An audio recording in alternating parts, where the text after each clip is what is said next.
3 mensagens importantes de Deus para nós. Quais são essas mensagens? E quem pregará essas mensagens nos últimos dias? Quer saber mais? Então fique até o final e confira mais um segredo revelado.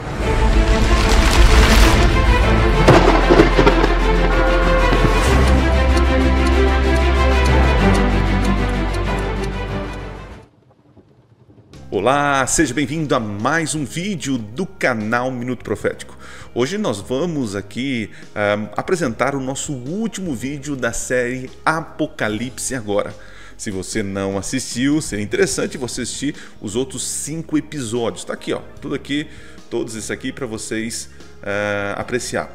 Lembrando que todo o PowerPoint, todo o material eu coloquei no nosso grupo do Telegram, que está aqui na descrição deste vídeo, tá?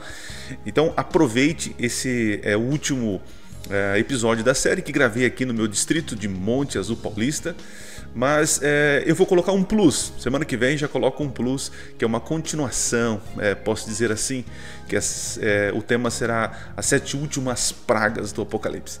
Mas hoje vamos nos concentrar nas 3 mensagens angélicas e quem será, né? Que grupo que é que levanta essas mensagens nos últimos dias. Aproveite, se inscreva no canal, curta, compartilhe. E esse material é importante para você compartilhar para o teu grupo de amigos que estão estudando a Bíblia. É um resumo do que nós adventistas cremos na escatologia. Beleza? Então aproveite aí. Deus abençoe vocês. Igreja, está com a Bíblia aberta? Nós vamos dar continuidade. E eu já vou ser muito sincero com você. Eu, no final, vou apelar o teu coração. Então, já peço a Deus que já vá tocando o teu coração. E eu quero que você não resista ao chamado de Deus. Ok? Promete não resistir? E quando eu falo não resistir, é aceitar Jesus, ok? Então vamos lá. Queridos, essa semana nós estamos tentando sintetizar o livro do Apocalipse, os entendimentos. 3 noites investimos aqui no estudo do livro de Daniel, porque entendemos que é a chave interpretativa para o Apocalipse. Essa série que já tenho produzido já há alguns anos, ela tem mais de 30 noites. Eu reduzi a 6 noites. Alguns saíram daqui com os parafusos soltos, né? Mas como eu disse para vocês, eu não estou aqui para dar todas as respostas. A minha intenção como pregador é te provocar a estudar a Bíblia. As melhores respostas, como eu digo, elas vêm do seu estudo pessoal com Deus, no teu momento de oração, é ali as melhores respostas. Jesus, que é a resposta, quando perguntado, e ele foi perguntado 186 vezes no Novo Testamento, e ele respondeu com 389 perguntas. Então ele está mais interessado em saber o que você pensa do que ele ficar te dando resposta. Ou seja, ele quer que você busque as respostas. Certo? Então vamos, hoje a grande colheita, o capítulo 14 é o desfecho do grande conflito. Enquanto o capítulo 12 e 13 você vê o chifre pequeno, a besta que sobe do mar, né? A besta que sobe da terra, perseguindo e matando o povo de Deus, o capítulo 14 é um bálsamo para nós. Se o livro do Apocalipse terminasse no capítulo 13, você terminaria com depressão. Porque é só violência, perseguição, morte, imposição, tragédia, o dragão levantando poderes. Então, se o Apocalipse terminasse no capítulo 13, nós não teríamos muita esperança. Louvado seja Deus, que Deus ele dá um spoiler do que vai acontecer. Eu tenho um amigo meu, que ele não gosta muito de assistir filmes. Eu falei, mas por quê? Não, começa a história do filme lá, eu fico angustiado, que eu quero saber, porque o mocinho está apanhando. Eu falei, meu Deus. Aí sabe o que ele faz? Ele pede para a esposa dele sair da sala. Ele pega o controle, avança no final e fala, ele vence. Ai, que alívio, agora eu vou assistir. É assim. E eu vou dizer para você, quando você lê a Bíblia, o Apocalipse, Jesus está falando, eu vencerei. Você pode ser pisado pelo inimigo.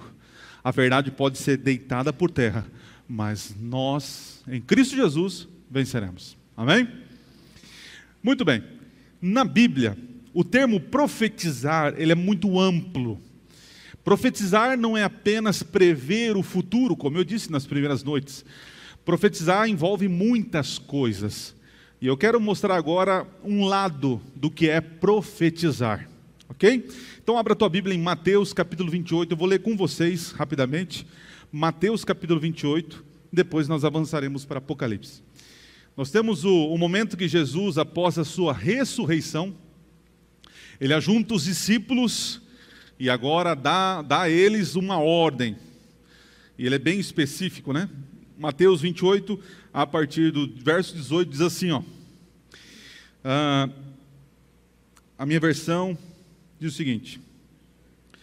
Mateus capítulo 28, a partir do verso 18.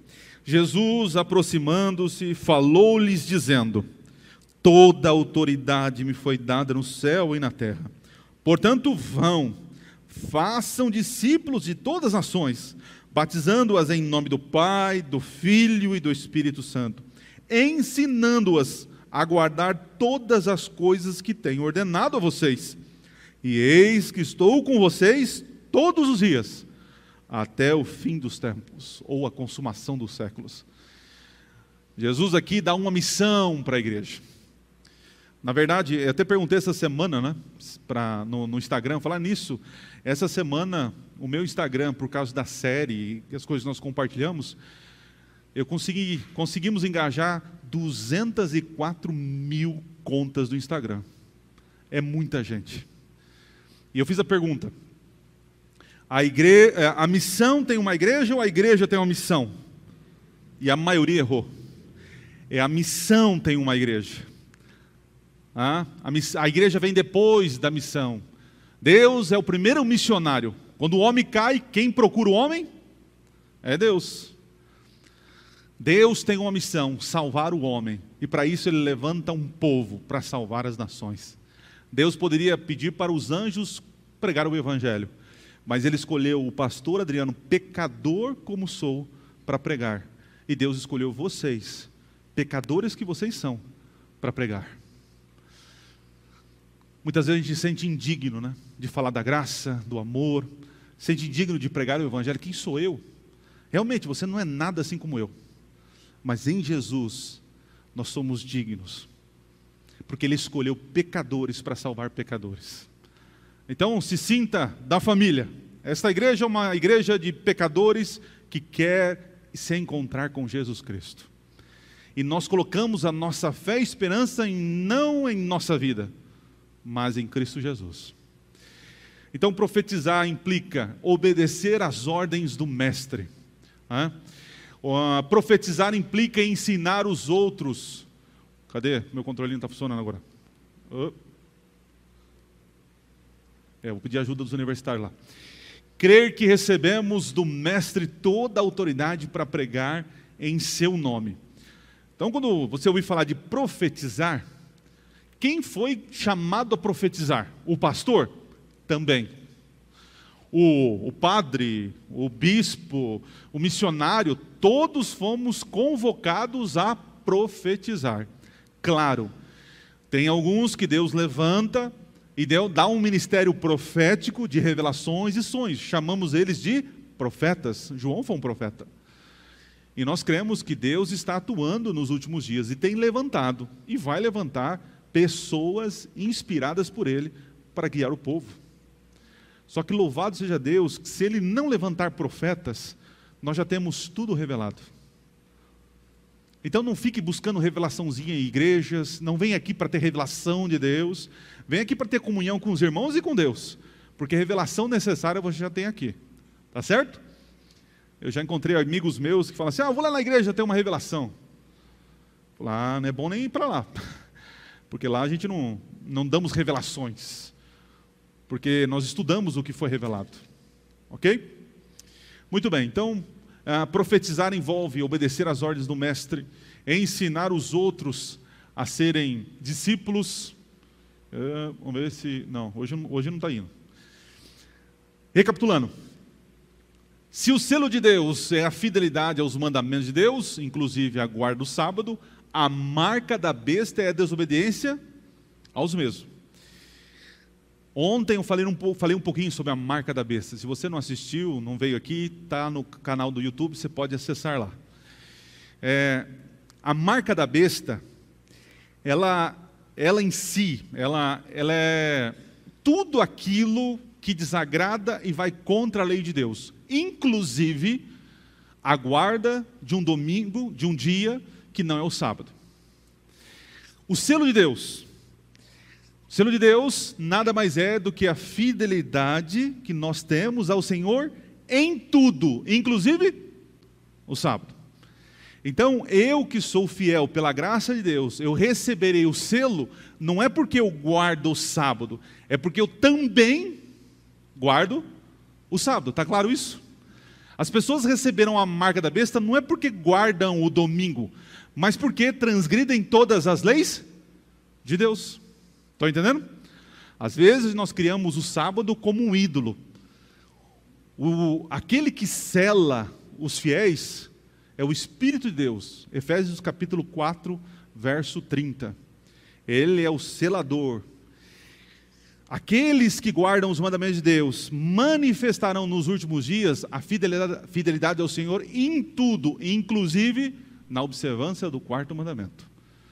Então, o sábado, ele também faz parte do selo de Deus.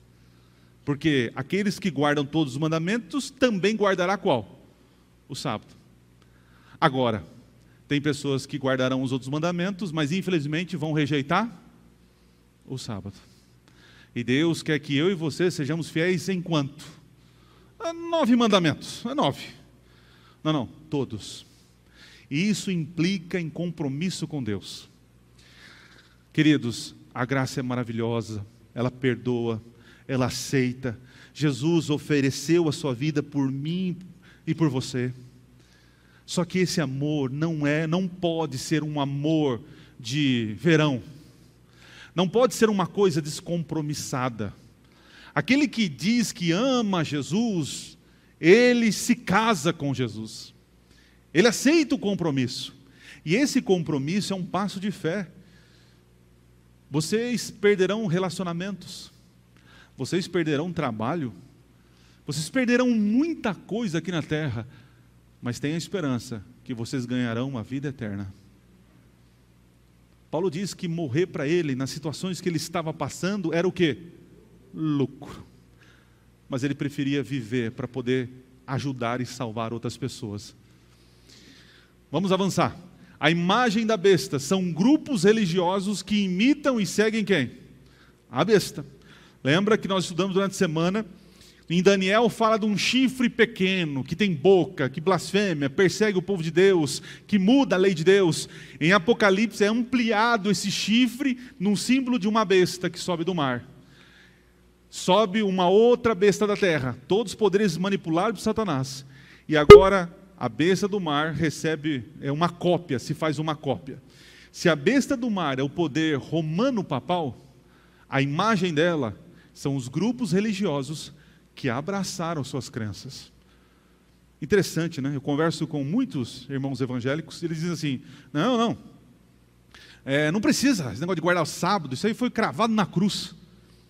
Aí eu falei, tá, mas se você não adora imagem e escultura? Não, isso aí não, né?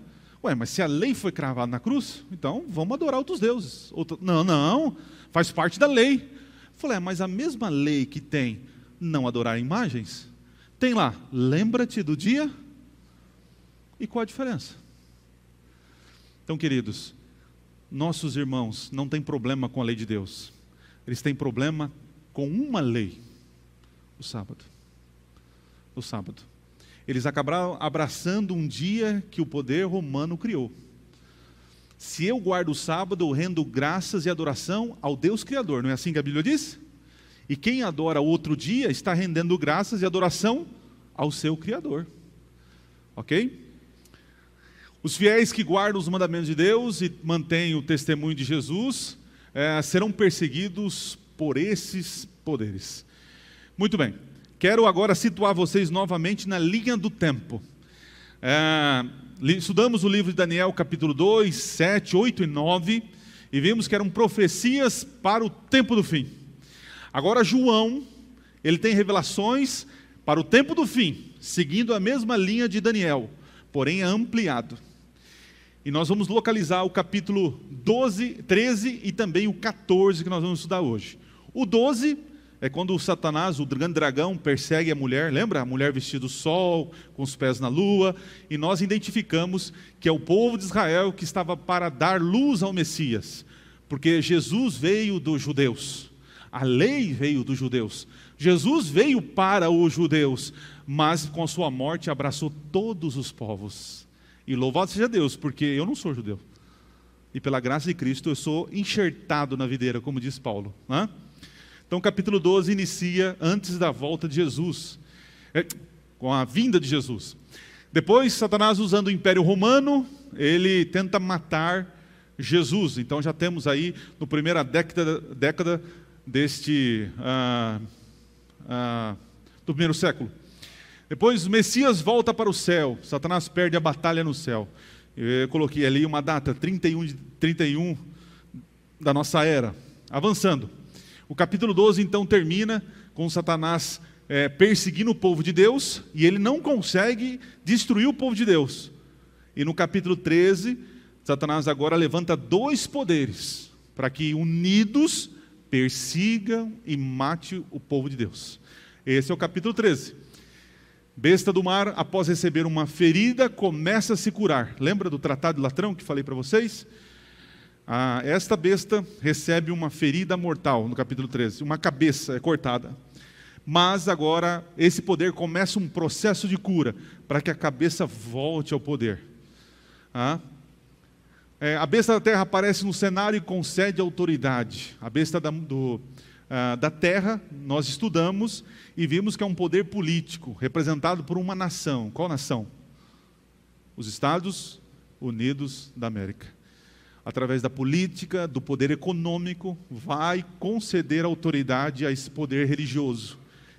E, por sua vez, esse poder religioso alçará novamente status sobre todo o mundo, com apoio da América e de outros países, é claro.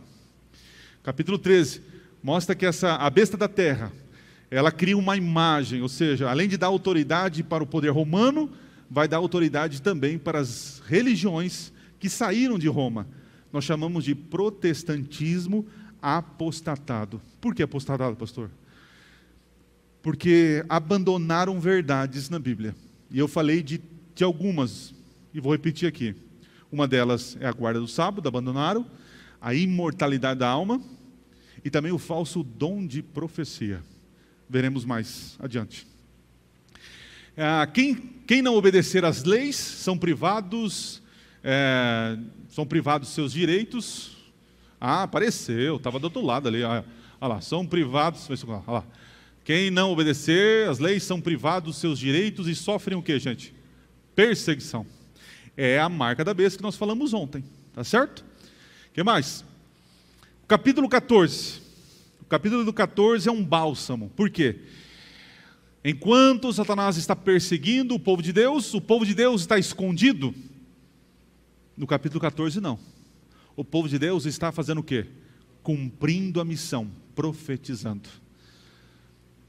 Mas eles estarão por conta própria ou o Espírito estará com eles? Enquanto Satanás vai fazer grandes maravilhas e prodígios, o povo de Deus, iluminados pelo Espírito Santo, também fará grandes prodígios e maravilhas. Steven Spielberg nunca imaginou o que vai acontecer. O maior filme de ficção científica não tem noção do que vai acontecer. Nós estamos prestes a presenciar momentos singulares na história deste mundo. Você e eu fazemos parte da última geração dessa terra, eu creio assim. Estamos cada dia mais perto da volta de Jesus. O capítulo 14 vai dizer o que esse povo faz. Porque em 1844, segundo as profecias de Daniel, inicia a pregação das 3 mensagens angélicas até o fechamento da porta. O que é fechamento da porta da graça, pastor? Nós tiramos esse símbolo da arca de Noé. Lembra que Noé convidou o pessoal para entrar na arca, porque viria o quê? Dilúvio. O pessoal, vocês é louco, vai chover, isso não chove, não cai água do céu, está louco, Noé? E realmente naquela época não chovia. Quantos anos pregando que choveria? 120 anos. Até o dia em que os animais entraram na arca, Noé e sua família entrou e diz que a mão do Senhor fechou a arca. Ninguém mais podia entrar. E quando não perceberam, veio o quê? O dilúvio. Então esse fechamento da porta da arca, nós tiramos um paralelo nos últimos dias. Nesse momento, Jesus está no santuário celestial, intercedendo por nós, julgando os mortos. Mas chegará um momento em que Ele cessará o seu trabalho de intercessão. Ou seja, nós não teremos mais perdão de Deus. Nesse momento, o Espírito Santo que constrange o teu coração, que te trouxe aqui, ele não vai mais fazer isso. O ser humano agora vai dar vazão aos seus desejos carnais. É nesse momento que Cristo se levanta do santuário e diz, tetelestai. É o mesmo que ele disse na cruz, está consumado. E ele vem buscar os seus. É o momento em que as pragas começam a cair sobre o mundo. Os salvos já estão selados porque foram fiéis e entregaram a vida a Jesus.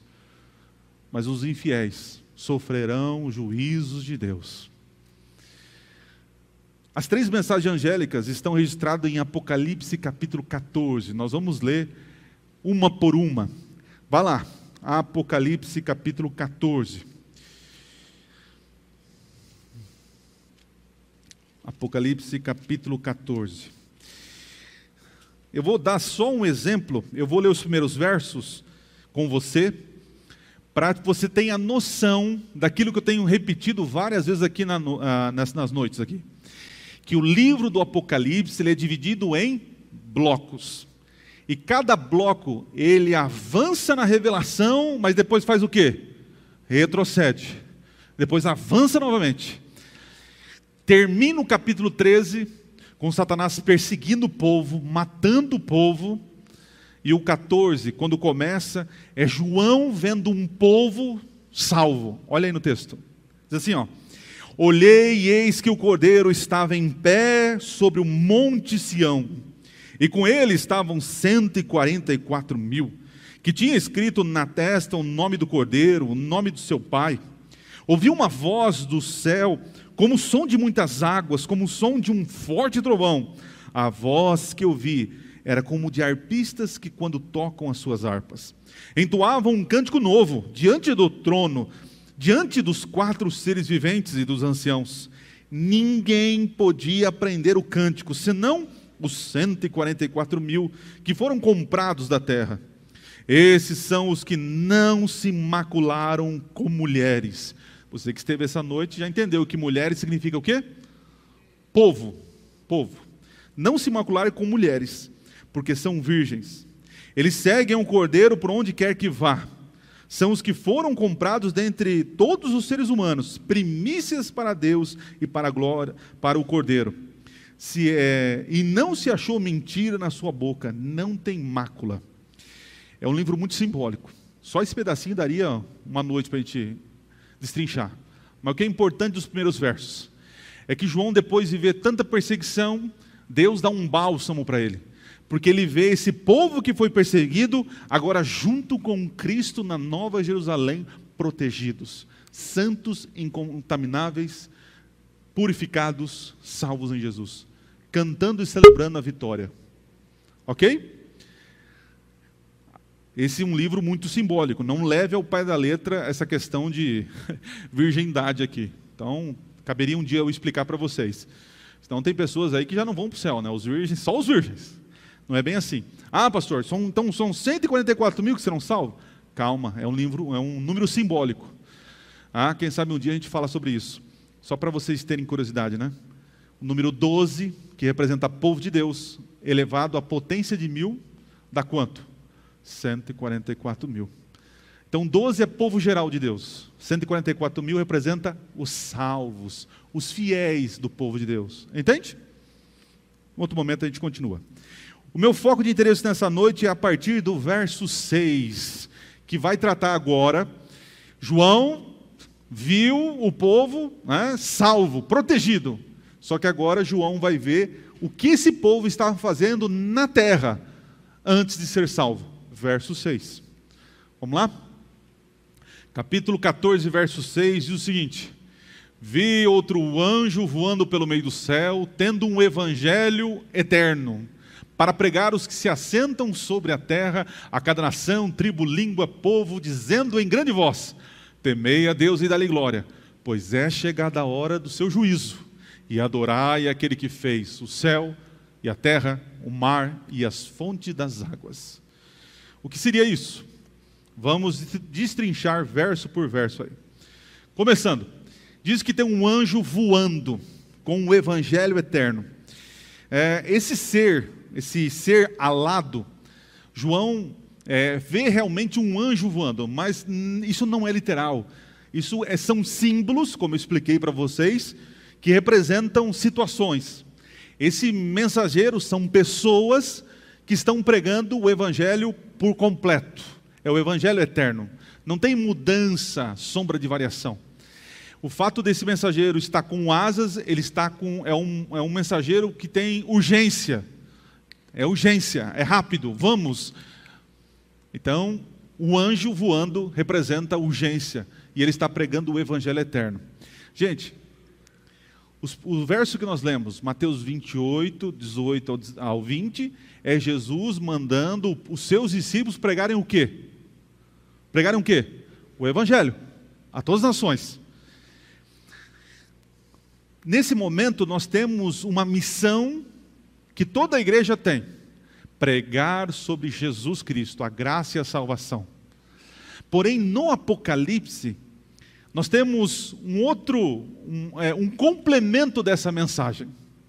Enquanto Jesus fala que ele tem que pregar todas as coisas que vos tenho ensinado, batizando em nome do Pai, do Filho e do Espírito Santo, o teor desse evangelho de capítulo 28, 18, 19 e 20, é um teor de graça, salvação, esperança, perdão de pecados. Só que as três mensagens angélicas, a primeira, o mensageiro agora dá um teor de juízo, um teor de prestação de conta. Quantos lá fora estão pregando sobre o evangelho, a graça, a salvação, Jesus e a volta de Jesus? Quantos? Boa parte. Quantos lá fora estão pregando de um acerto de Deus, um acerto de contas com um Deus irado, um acerto de Deus com um Deus com compromisso? Quem lá fora está pregando sobre o juízo de Deus? Quem foi levantado nos últimos dias como um movimento profético para falar sobre o juízo, a purificação no santuário celestial? Eu não conheço outro grupo, a não ser o movimento adventista do sétimo dia. Nós temos que pregar sobre a volta de Jesus, é verdade. Pregar sobre a graça, é verdade. Porém, quando eu prego a mensagem que Deus nos deu, que é juízo, eu prego sobre a graça. Eu prego sobre a volta de Jesus. Mas eu prego também um evangelho com compromisso. As igrejas mega churches, as igrejas coach de hoje em dia, o evangelho açucarado tem inundado a nossa internet, a nossa vida. É aquele do Jesus, paz e amor. É o Jesusão que vem do jeito que está, Jesus aceita, tudo certo. Ok, Jesus te aceita, mas Ele não aceita que você fique do mesmo jeito que você veio. Estão entendendo? O evangelho é uma mensagem de convite de graça para que você mude e seja transformado por Cristo. Muito bem. A besta tem domínio global, ok? Por isso o remanescente prega para quanto? Todos. É uma mensagem para cada tribo, língua e nação. Todos são convidados a pregar esta mensagem. Com grande voz, a pregação não deve ser tímida. Nós precisamos pregar a verdade como sendo verdade, né? Tem muitas pessoas pregando a mentira como se fosse verdade, e nós pregando a verdade como se fosse mentira. Temos que dizer o português claro. Nesta noite, nessa semana, tentei ser o mais claro possível. E eu sei que nós estamos vivendo em tempos difíceis, que quando você fala do pecado, o pecador se ofende. Quando você fala de coisas erradas, a pessoa já leva para o lado pessoal, Então os pregadores hoje têm que ter algodão nas palavras, porque depende da maneira como eu falo, a pessoa se ofende, e é perigoso até sofrer um processo. E está registrado, está gravado. Mas eu não posso omitir a verdade que conheço. Eu creio que o movimento adventista foi levantado nos últimos dias para dar o som da trombeta certo. E que lá fora estão pregando mentiras. Eu posso dialogar com os outros meus irmãos evangélicos, mas eu não posso concordar com eles. Eu creio que o sábado ainda está em vigor. E que Jesus já começou o seu ministério de purificação no santuário. Eu creio nisso. Creio que Deus aceitará contas com o povo de Deus. Porque não é só aceitar Jesus como Senhor e Salvador. Esse é o primeiro passo. Qual é o outro passo? Viver como um salvo. É impossível. Salve em Jesus e não viver como um salvo. Não há coerência. Avançando. Temor a Deus pelo juízo. Lembra que nós lemos essa semana Eclesiastes, né? Salomão falando que Deus traria juízo, que o dever de todo homem é fazer o quê? Guardar os seus mandamentos, porque Deus trará um juízo, e o Apocalipse diz que chegou a hora do seu juízo. Muito bem, adoração verdadeira ao Deus verdadeiro, e aqui tem uma coisa interessante, ó. São 3 mensagens, a gente está lendo a primeira, o primeiro anjo falando, temei a Deus e dai glória, pois é chegada a hora do seu juízo. Quando começou o juízo, segundo o que nós estudamos? Quando foi? 1844. Jesus começou agora a purificação no santuário celestial, o juízo pelos mortos, aqueles que professaram fé em Jesus. Porque aqueles que não professaram fé em Jesus não passarão pelo juízo, já estão o quê? Condenados. Ok? Lá no texto diz o seguinte, no verso 7, diz assim, adorai aquele que fez o céu, a terra, o mar e as fontes das águas. O convite nos últimos dias é que eu e você adoremos qual Deus? Existem muitos deuses nesse mundo, não tem? Tem a economia, o capital, tem ou não tem? Tem a vaidade, tem o consumismo, tem a filosofia, tem o academicismo. Existem muitos deuses hoje que foram repaginados dos tempos antigos. A Bíblia nos convida a adorar um Deus. Qual Deus de todos eles? O Deus que fez tudo. O céu, a terra e o mar. Só que tem um detalhe. Quando você vai para Êxodo capítulo 20, verso 11, aqui ó, Êxodo 20, verso 11, diz o que lá? Lembra-te do sábado para santificar, porque Deus fez o mundo e tudo que nele há em quantos dias? 6. E no 7º fez o quê? Por isso vocês devem descansar. Quando eu obedeço o 4º mandamento, eu estou adorando que Deus? Criador. E quando eu falo que Deus, é claro que não existe outros deuses, mas os seres humanos criaram deuses. Então, nesse mundo de deuses criado pelos homens, o Apocalipse, a primeira mensagem angélica, é um filtro para a verdadeira adoração. Aquele que fez o céu, a terra e o mar, e as fontes. E sabe por que fonte das águas? Em que momento na Bíblia as fontes das águas se romperam e trouxe uma tragédia global? No dilúvio. O dilúvio foi um juízo de Deus sobre um mundo em pecado. O Apocalipse está relembrando para você adorar o Criador e aquele que trouxe juízo no passado. Porque no passado ele destruiu esse mundo com água, e agora a promessa é que ele destruirá com fogo. Avancemos. Muito bem. A primeira mensagem angélica fala sobre adoração total. Temei, aspecto mental. Tem o verso ali, Provérbios 1:7. Porque o temor é um espanto. O temor é algo racional. O temor é de causa e efeito. Eu temo o Senhor porque eu entendo e creio que Ele é todo-poderoso. Adorai, aspecto espiritual. Adoração ao Criador em vez da criatura. dai-lhe glória. É um aspecto físico, você vai encontrar alguns versos na Bíblia. Então eu devo adorar a Deus com a mente, com o meu lado espiritual, a minha fé, e também com o meu físico. Essa é a adoração completa que Deus exige de mim e você. Tem muitas pessoas adorando a Deus de maneira manca. Fazem por fazer, sem crer. Ou creem, mas não fazem. Estão entendendo? Ou fazem, mas não têm fé no que fazem. Continuando. O sábado, então, é o filtro. O quarto mandamento é o filtro para a adoração verdadeira. Porque quando você obedece o mandamento, você respeita o Senhor, que colocou esse mandamento sobre nós. Muito bem. No tempo indicado, a escritora Ellen White diz o seguinte: no tempo indicado para o juízo, ao final dos 2.300 dias, em 1844, iniciou-se a obra de investigação, apagamento dos pecados. Todos os que já professaram o nome de Cristo serão submetidos àquele escrutínio. Esta obra está em andamento. Breve, ninguém sabe quando, com breve, passará ela aos casos vivos. Como eu disse para vocês, hoje o juízo está atendendo quem? Os mortos. E em breve serão quem? Os vivos. Hoje, pastor, meu nome está passando? Posso dizer para você que não. Por quê, pastor? Porque tudo que nós estudamos até agora, ainda existem profecias para se cumprir. A primeira mensagem angélica começou a ser dada em que ano? 1844.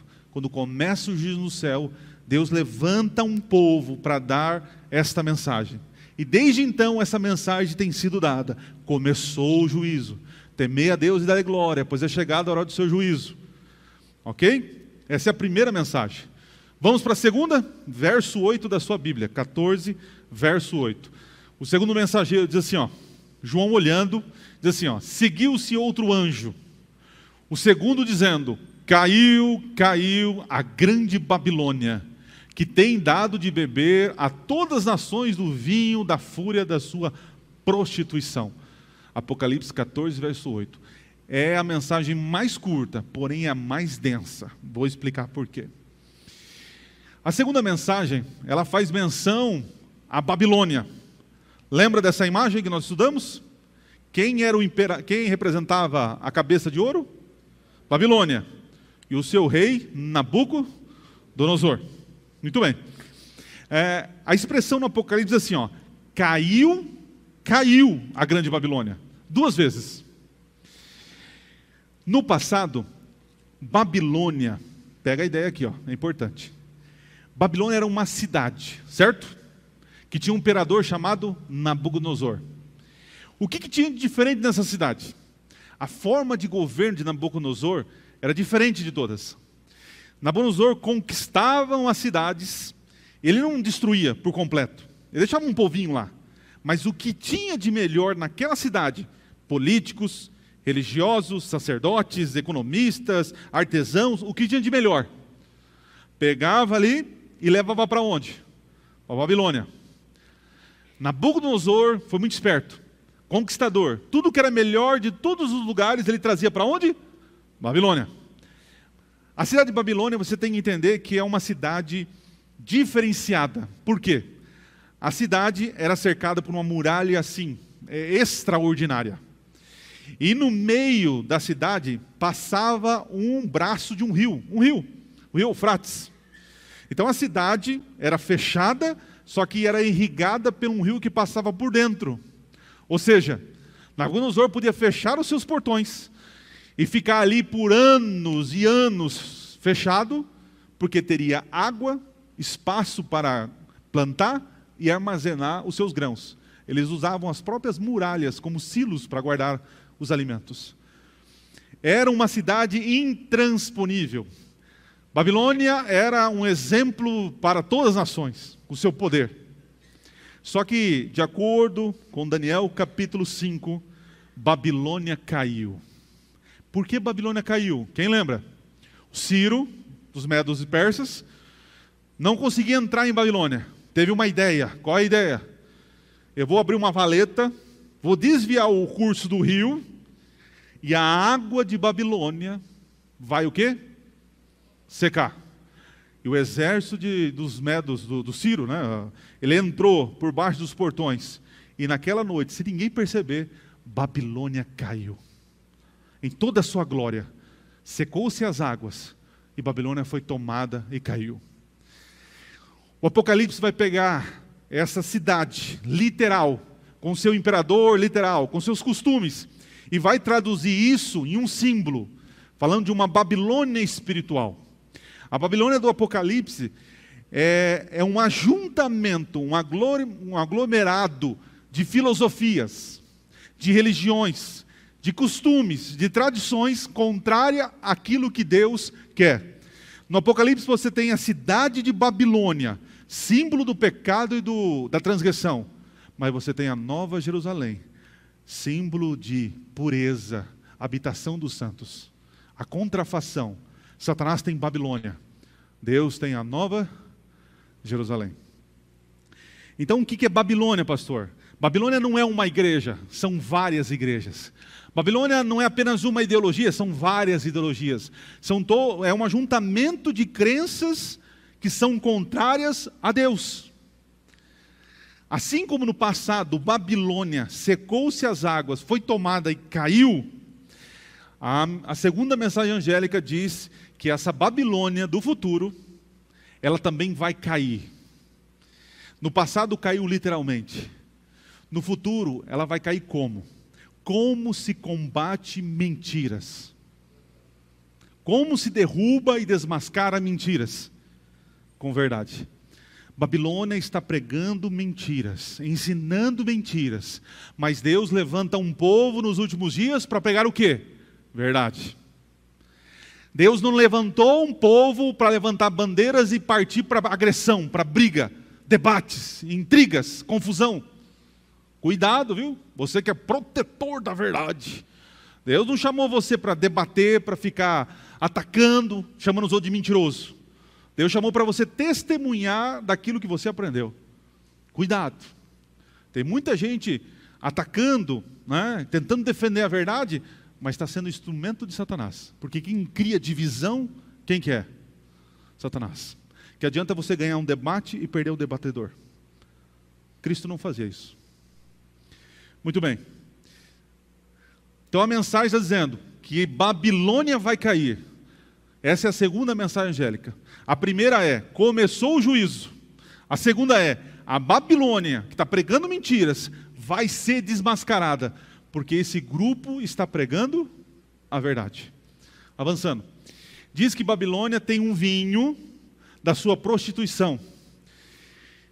Esse vinho, olha como que Satanás trabalha com contrafação. Na ceia do Senhor, nós temos dois símbolos, emblemas, que é o pão, que é o corpo de Cristo, e tem o suco da uva sem fermento, que representa o sangue de Jesus. É o sangue que é dado por nós para limpar os nossos pecados, certo? Satanás também tem um vinho. Só que esse vinho, ele embebeda as nações, ele engana, ele seduz, ele manipula as mentes, ele traz confusão, divisão. O que é o vinho, pastor? São os enganos. É a pregação de um falso dia de descanso. É a tal da imortalidade da alma. É o falso dom de profecia, de profetizar, dom de línguas, que causa mais confusão, separação do que divisão. Interessante isso. Não, eu fui batizado no Espírito. Só que só ele entende o que ele fala. E é interessante que você vai numa denominação X, é o telemicantas gloriandas. Você vai na outra, é xiririm xalamencan. Aí você vai na outra, já é um outro sotaque.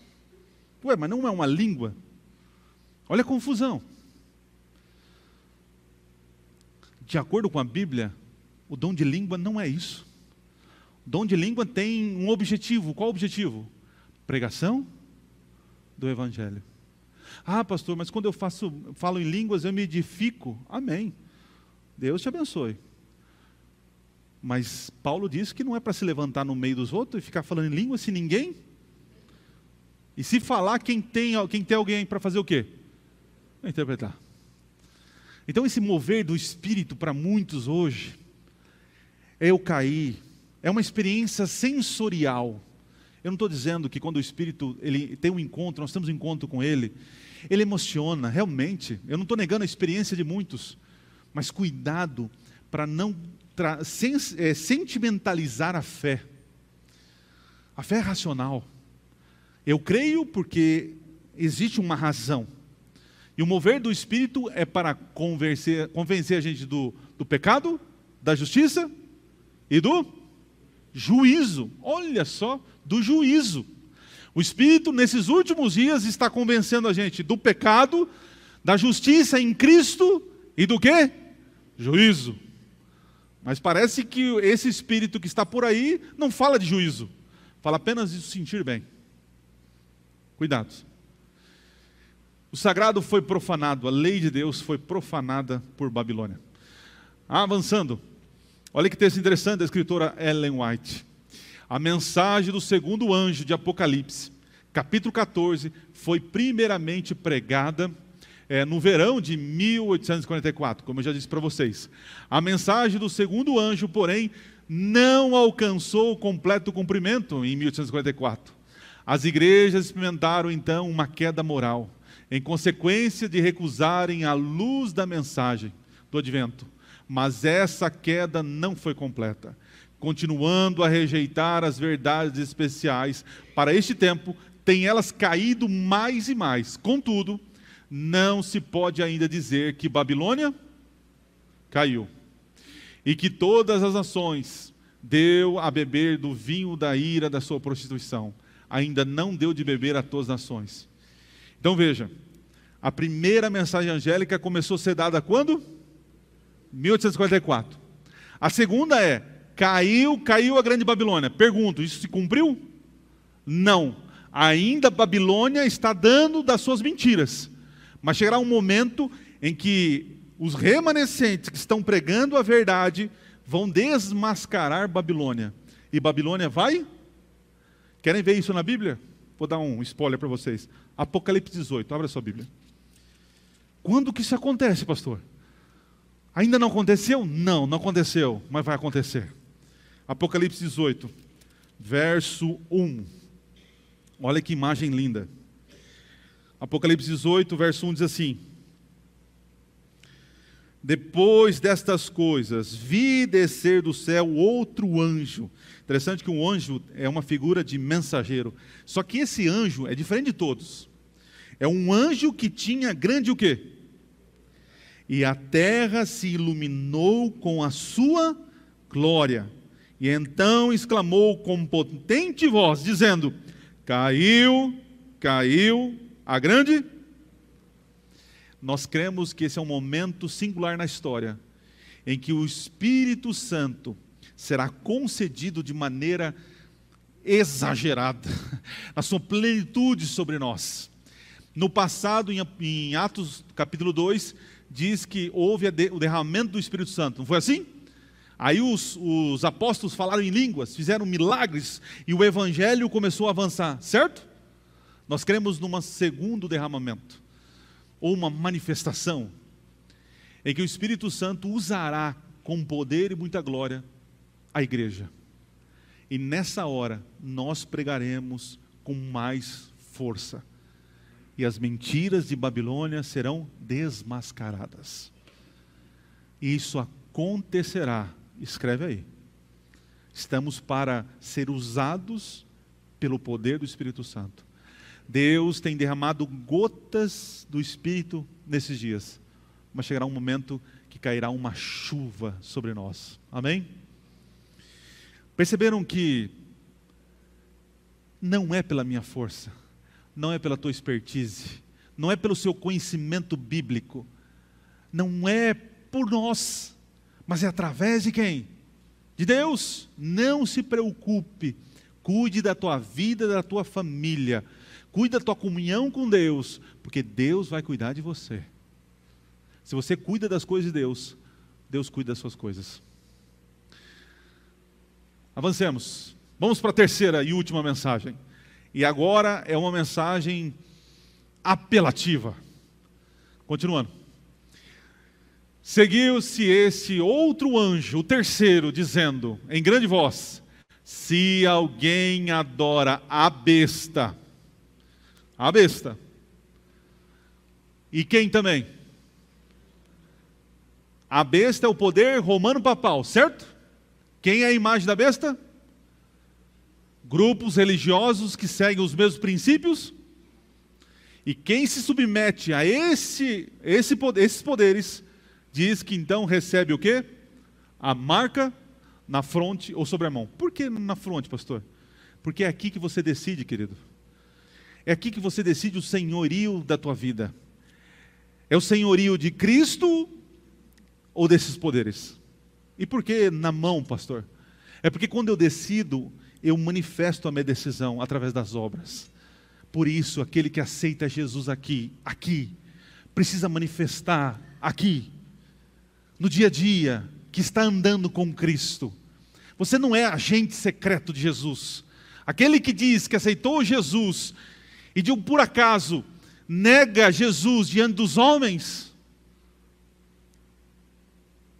a Bíblia diz que não entrará no céu os covardes. Quem são os covardes? Os medrosos. Covarde é aquele que tem a verdade, tem o conhecimento, mas omite para ele. É o relacionamento com Jesus sem compromisso. Eu estou na igreja. Saiu da igreja, é outra pessoa. Muito bem. Diz assim: também esse beberá do vinho da cólera de Deus, preparado sem mistura do cálice da sua ira, e será atormentado com fogo, enxofre, diante dos santos anjos, na presença do Cordeiro. A fumaça do seu tormento sobe pelos séculos dos séculos, e não tem descanso algum, nem de dia nem de noite, os adoradores da besta e da sua imagem, e quem quer que receba a marca do seu nome. Advertência para a verdadeira adoração e suas consequências, se alguém fizer isso. Pastor, quando que essa mensagem começa a ser dada? Vamos voltar. Primeira mensagem angélica começou a ser dada em que ano? 1844, com o início do juízo. Juízo de quem? Mortos ou vivos? Mortos. A segunda mensagem, ela está em andamento, porque nós, remanescentes dos últimos dias, estamos pregando a verdade para desmascarar e derrubar quem? Babilônia. Quem é Babilônia? É um ajuntamento de crenças contrária a quem? A Deus. Um dia o Espírito Santo agirá sobre nós com grande poder, que a mensagem será muito mais forte e Babilônia será desmascarada. Segunda mensagem. Qual é a terceira? Se alguém continua abraçando a besta, transgredindo os mandamentos de Deus, vai receber a cólera de Deus. Essa mensagem ainda não começou. Quando, pastor, que essa mensagem será dada? A terceira, algum palpite?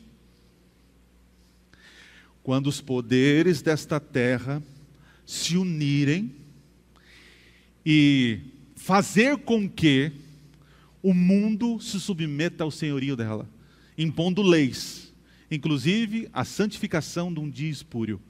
Nesse momento, a terceira mensagem angélica começa a se levantar. Aquele que adora a imagem, a besta, recebe a marca de Deus. E se fizer isso, aceitar o senhorio dela, receberá a cólera de Deus. Nesse período, é um período ainda de graça. A porta da graça está aberta. Nós não chegamos nesse tempo. Mas, querido, falta isso aqui para acontecer. Falta isso aqui para acontecer. Estou localizando vocês no livro do Apocalipse. Capítulo 13, nós estamos na metade dele.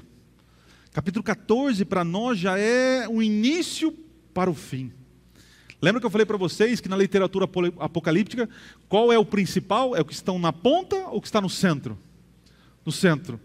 E o centro tem o capítulo 12, 13, 14. É o nosso tempo. Deus derramará a sua cólera. São as 7 pragas do capítulo 16 de Apocalipse. Quem rejeitar a graça, rejeitar o convite de amor, infelizmente, receberá o juízo, a condenação eterna. Receberá a ira de Deus, a justificação pela fé revelada nas obras. A fidelidade à lei, inclusive ao sábado, é a prova que revela o selo de Deus. O que mais? Olha só o que a escritora Ellen White diz.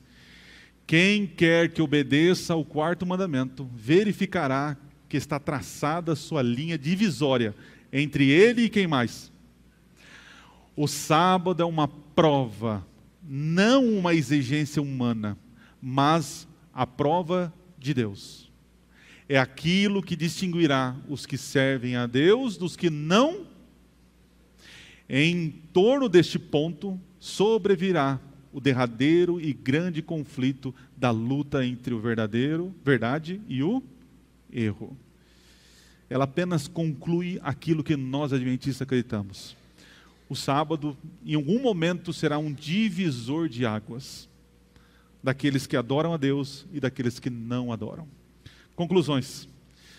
As 3 mensagens angélicas hoje são a verdade presente. Ou é a verdade presente, né? Quer ver um exemplo? No jardim do Éden, para Adão e Eva, qual era a verdade presente para eles? Desse fruto você come, desse fruto você não come. Qual era a verdade presente para Noé? Entra vai chover. Que mais? No tempo de Jeremias, se entreguem para Babilônia, porque eles vão destruir a gente. No tempo de Ló, sai da cidade, porque ela vai ser destruída. Me ajudem. João Batista, esse é o Cordeiro de Deus que tira o pecado do mundo. A mensagem de Jesus: aceite a graça, o reino de Deus é chegado até vocês. Qual é a verdade presente para hoje? As 3 mensagens angélicas. Temei a Deus e dá-lhe glória, pois é chegada a hora do seu, e adorai aquele que fez o céu, a terra, o mar e as fontes. Caiu a grande Babilônia. E a terceira: se alguém adorar a besta, a sua imagem, receberá de Deus a cólera. Deus é um Deus que avisa antes de fazer. E Ele está avisando o seu povo, porque Ele virá para ter um acerto de contas com todo o mundo. Enquanto Satanás persegue o remanescente, eles respondem pregando o evangelho eterno. É isso que Deus quer de você. Deus, Ele quer que o seu povo cumpra a missão que Ele deu para ele. Não tem melhor maneira, queridos, de ter um relacionamento com Deus vivo hoje, a não ser testemunhando, vivendo, amando as pessoas, falando do evangelho, se envolvendo. Hoje estamos vivendo um momento apático. Isso o próprio Apocalipse diz, né? A igreja Laodiceia, a última característica do povo de Deus, é um povo nem quente nem frio. É morno, não se envolve. Separou as coisas, o sagrado e o profano, né? Então, a minha vida durante a semana é uma coisa, final de semana é com Deus. Mas durante a semana eu cuido da minha vida. E nós dividimos isso. Aquele compromisso com Deus acabou. Não, eu vou fazer minhas coisas. Se der tempo, eu me envolvo com Deus. Eu me envolvo com a obra de Deus. Nós esquecemos que ser cristão é um estilo de vida. Não é quando você tem tempo. Queridos, eu sou um pastor assalariado. Ganho meu dinheiro pela fidelidade de vocês, os dízimos. Então, muitas vezes eu fico constrangido em dizer que vocês precisam se envolver, porque vocês não ganham dinheiro para isso. E eu sei que o ministério veio para me salvar em primeiro lugar. Mas é triste ver muitos de vocês sem compromisso com o evangelho. E quando eu falo compromisso com o evangelho, não estou falando de cargo na igreja, porque ministério não se resume a ter cargo na igreja, mas é visitar os pobres, é visitar as viúvas, é falar, é ensinar a palavra, é dizer sim ao chamado de Deus. mas nós reduzimos o evangelho a paredes, a isso. Então, se eu vou na igreja, tenho cargo na igreja, estou envolvido com a obra de Deus. Isto é o mínimo. Mas durante a semana, cadê o povo de Deus? Que não ora. Eu vou abrir um parênteses aqui, eu preciso. Pastor, certo, uma senhora me procurou. O mundo está entrando na igreja, pastor. Falei, minha irmã, é o final dos tempos. É verdade, pastor. Você viu o cabelo daquele irmão? Eu já fiz assim com o meu topetinho já. Irmã? Você viu a roupa daquela... Você viu o esmalte? Olha, o mundo está entrando na igreja. Eu falei, irmã, com todo respeito, a senhora tem idade para ser a minha mãe. Mas como teu pastor, eu vou dizer algo para você. Você está sinceramente errada. O mundo não entra na igreja porque eu não estou de terno e gravata. O mundo não entra na igreja porque eu estou com o topetinho arrepiado. O mundo entra na igreja porque o mundo não ora. O mundo não ama pessoas.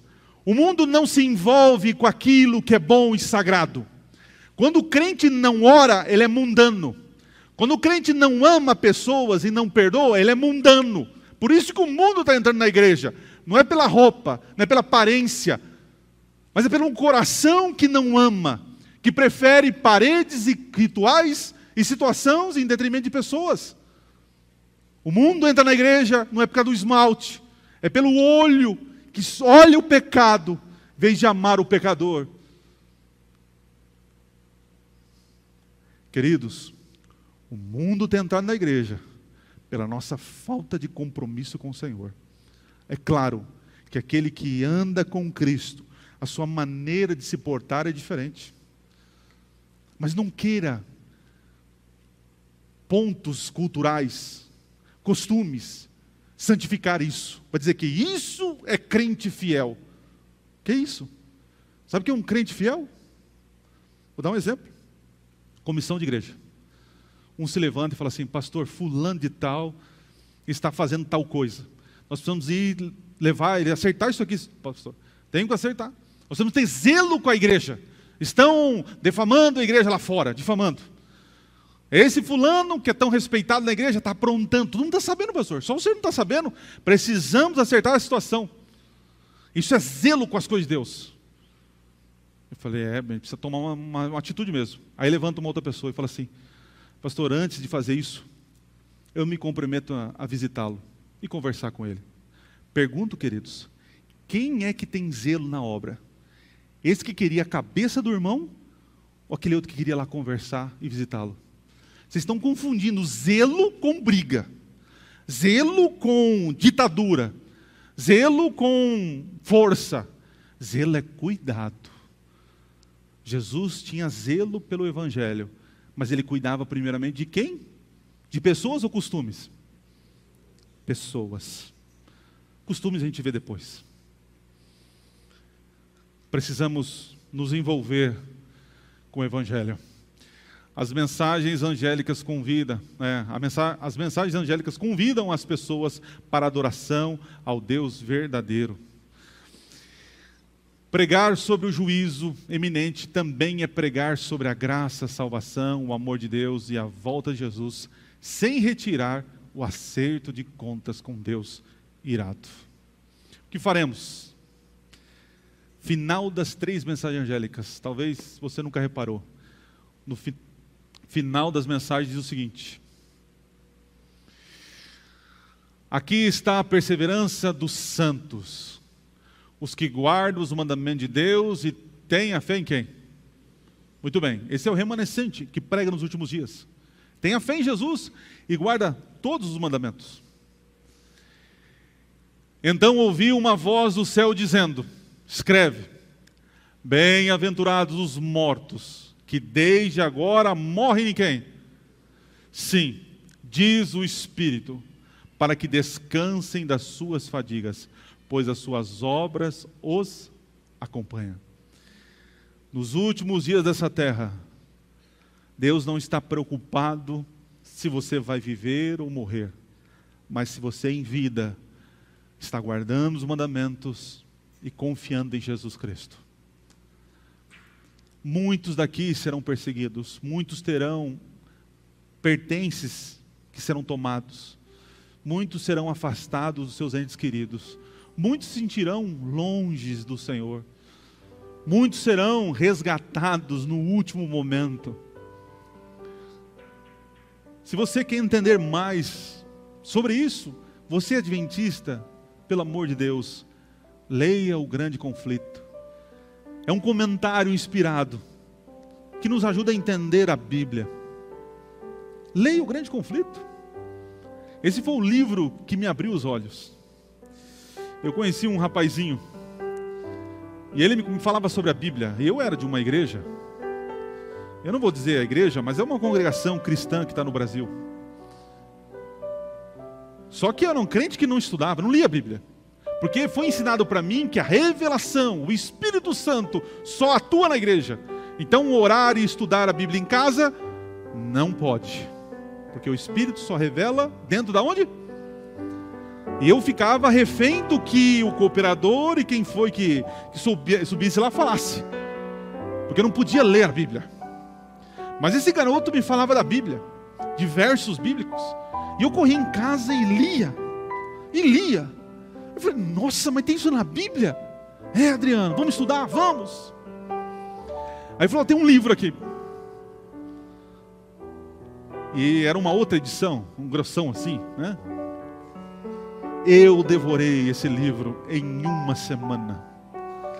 Lia e corria na Bíblia. Lia e corria na Bíblia. E de alguma maneira isso foi me tirando do Matrix. Para quem conhece aí, cultura pop. É como se Deus me tirasse desse mundo de ilusão e me mostrasse uma realidade que eu não tinha visto. O mundo correndo em busca de sucesso, grana, poder, status. E agora eu observando o plano de Deus para a minha vida. Eu lembro que ele me falou assim, Adriano, vai começar uma série do Apocalipse lá na igreja. Você quer ir? Eu falei, demorou? Eu vou. Mas é o seguinte, hein? Não vem me querer me convencer para a tua igreja, não. Porque no meu coração era tipo torcida de futebol. Eu tenho o meu time, você tem o seu. Meu pai é dessa igreja e você é dessa. Então eu sou do meu pai. E nós temos essa coisa, essa cultura fechada, pequena, medíocre. Pedi para minha mãe, porque meu pai não ia deixar eu ir em outra igreja. Como assim, você ir em outra igreja? E eu lembro que eu fui e sentei lá no fundo. Ele veio, Adriano, senta aqui na frente. Eu falei, não, eu quero sentar lá no fundo. E eu sentei lá no fundo. Primeira noite, eu olhava a Bíblia e a pessoa falava de Apocalipse. Eu falei, meu Deus, como eu não sabia disso? Olha isso, Deus está me chamando, Jesus está para voltar.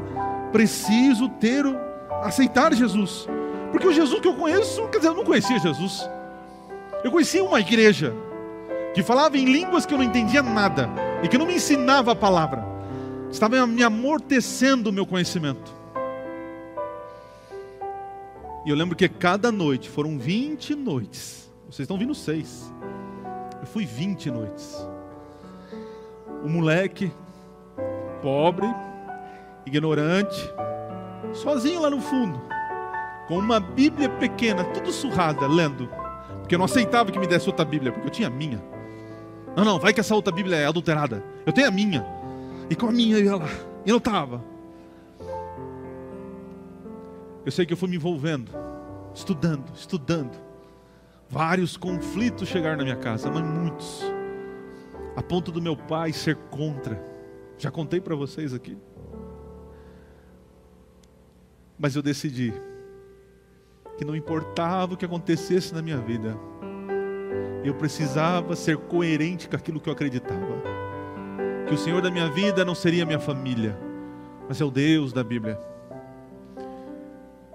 E eu lembro que eu fui batizado no ano de 2000, há 23 anos.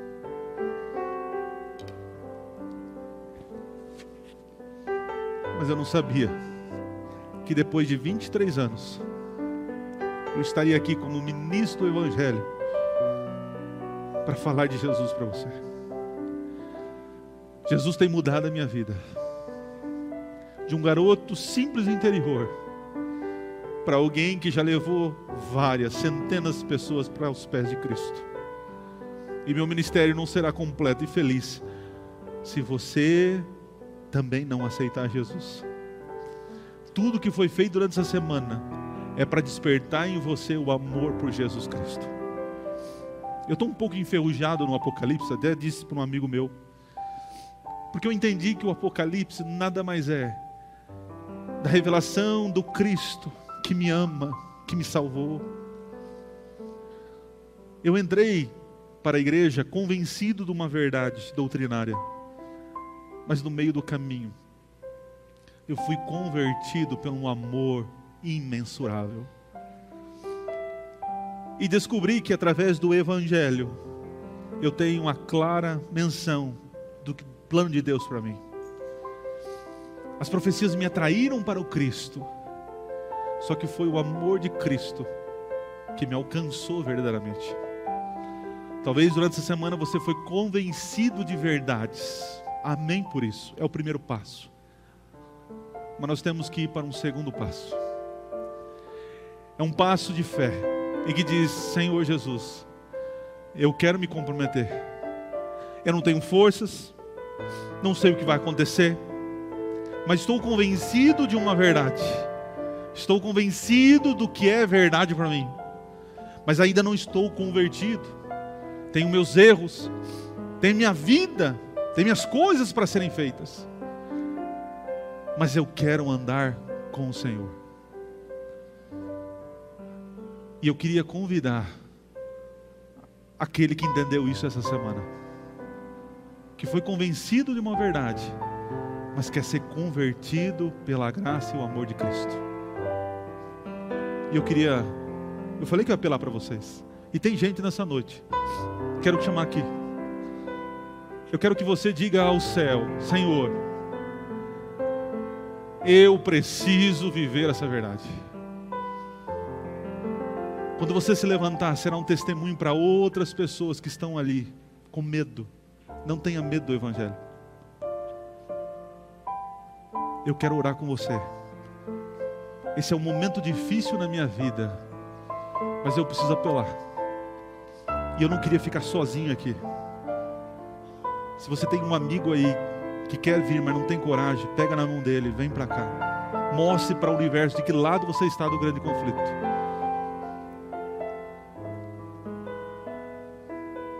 Venha. Quero orar com você. Deus seja louvado, Ed. Débora, Deus seja louvado. Márcio, tenho orado muito por você, Ed. Você está em minhas orações todas as noites. Quando você veio, eu falei: Deus me ouviu. Débora, é uma alegria ter você aqui. Márcio já está no nosso coração. O que mais? A Marisa tem vindo com a filhinha. Cadê a filhinha dela? Está lá no fundo, né? Outro dia ela falou assim: não, eu quero ficar na frente porque eu quero saber sobre o chifre. Achei tão bonito. Deus abençoe. Você tem um filhão aqui, também, né? Tá ele, o David e a Viviane. Que bom que você veio essa semana, viu? Olha lá. David, Josiane, Viviane. Igreja, fique em oração, igreja. David, você é desta casa, David. Quando eu te vi, falei: preciso orar para esse jovem. Viviane, prazer conhecer você essa semana. A Josi é alguém alcançada pelo poder de Deus. Deus abençoe. Obrigado, Gi. Gui, já foi desta casa. O Espírito está tocando no coração para voltar. Louvado seja Deus, cara. Deus é contigo, você sabe disso. Tem mais alguém? Tem alguém que quer reconsagrar? Já aceitou Jesus, mas fala: Senhor, eu preciso parar de ser agente secreto. Senhor, me dá poder para viver o Evangelho. A Karen é uma bênção de Deus para a nossa igreja. E faz um pastel maravilhoso, né? Neta, que bom ver você aqui. Olha aí, acompanhado do brother. Deus abençoe, querido. Bom te ver aqui, viu? Tem mais alguém? Eu fico feliz em poder ver vocês, porque por vocês a igreja está orando. Isto vale tudo que foi feito. Essa semana nós começamos batizando pessoas. Nós não vamos terminar batizando, mas eu sei que sementinhas foi plantada no coração de vocês, e no momento oportuno vocês darão um passo de fé. No tempo de vocês, o nosso trabalho é orar e cuidar de vocês. Igreja, todos em pé. E no momento da oração, igreja, eu gostaria que você levantasse.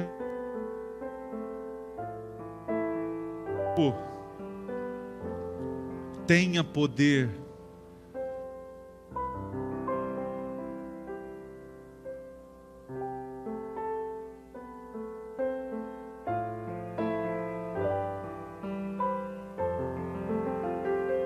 Esse grupo, sinta-se abraçado por nós.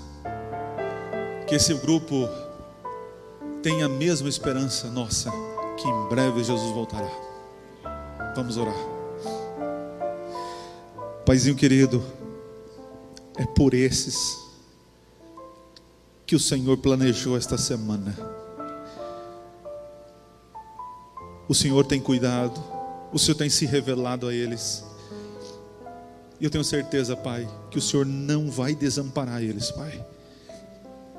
O Senhor tem convidado a cada um deles e a nós a firmar o compromisso com Jesus. E nós queremos assim fazer, Pai. Perdoa, Pai, os nossos pecados. Tira a nossa timidez. Tira os nossos vícios. Completa aquilo que está faltando, Pai. E que esta igreja cresça em amor e unidade. E que Monte Azul seja virado de ponta cabeça, porque tem um grupo comprometido com o Evangelho. Os abençoe, Pai, os proteja.